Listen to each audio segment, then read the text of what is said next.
It started with Pizza as a thriller about a homeless man who has broken into a family's house who are on holiday in order to have somewhere to sleep and stay.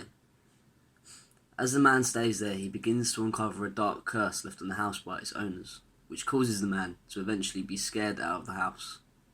My role on the film was director of photography. The whole aim of the narrative of the film was to start off light-hearted and slowly progress into a darker and more intense mood until everything climaxes at the very end.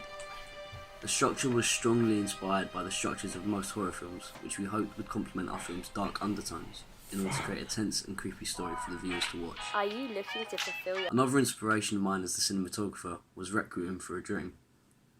Many of the shots I used were inspired by Requiem for a Dream in order to capture a similar tone as the film, and because I believe that Requiem for a Dream is brilliant at using imagery to show a character's emotional journey. And in It Started With Pizza, it was very important to us that the characters' often changing emotions were clearly and creatively portrayed within the film. Throughout the process, I had a lot of ideas to help the director to improve the narrative told in the film. In terms of camera style, I decided to use a lot of static shots and to extend the shot lengths on a lot of these shots in order to create a slow build to the story and to hopefully create a building tension. I feel this was successful and helped to captivate the audience in the story.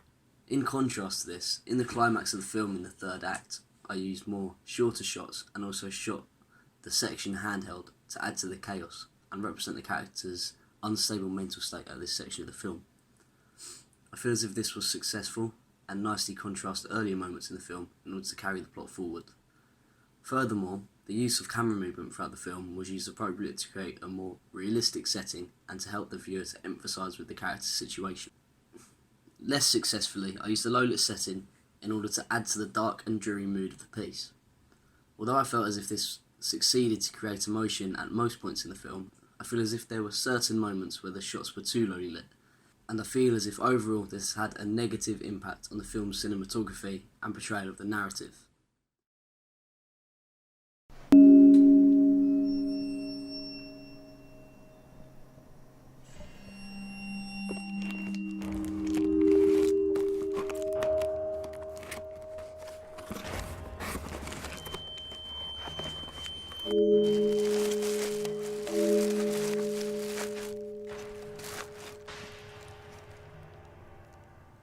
All the Time in the World is about a man who receives a strange videotape in a post titled All the Time in the World.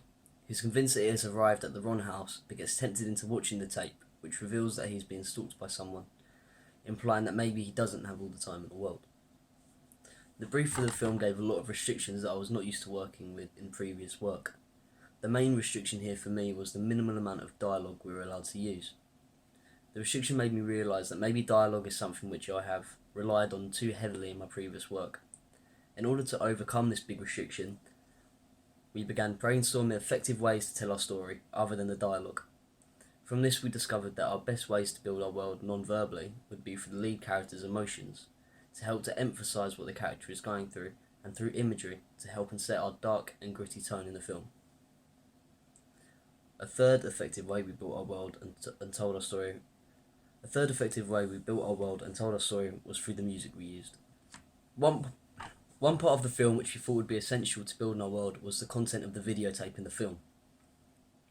Due to the dark intention of the videotape, we felt as if we could use imagery and sound in the tape to help emphasise this and to create a sense of unease in the viewer at this part of this film.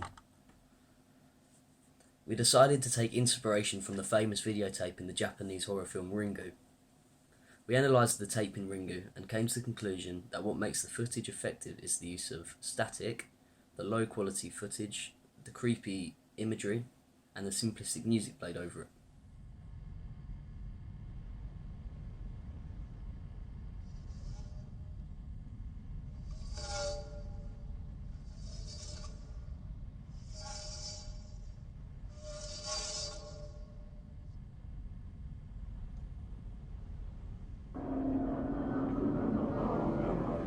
These are all things which I believe we successfully used in our film in order to create a sense of unease when watching the tape.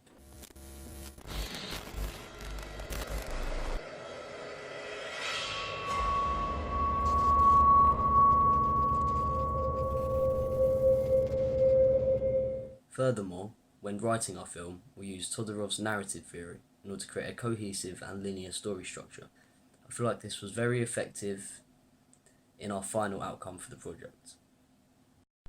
My role in the film was sound. Sound is a role which I had very little experience in, and therefore focused very heavily on making sure the sound was of a high quality, which I feel like I was doing successfully. As the sound operator, I also decided that the film should use minimal sound for the first 2/3 of the film, in order to match the slow pace of the majority of the film. I wanted the sound to pick up on the character's realization that he is being stalked. I feel as if this worked well and helped to shift the mood of the film and create a less linear story.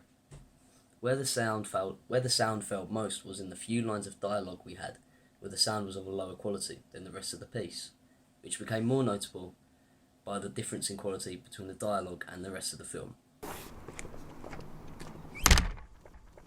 Dan, did you order anything? No, mate.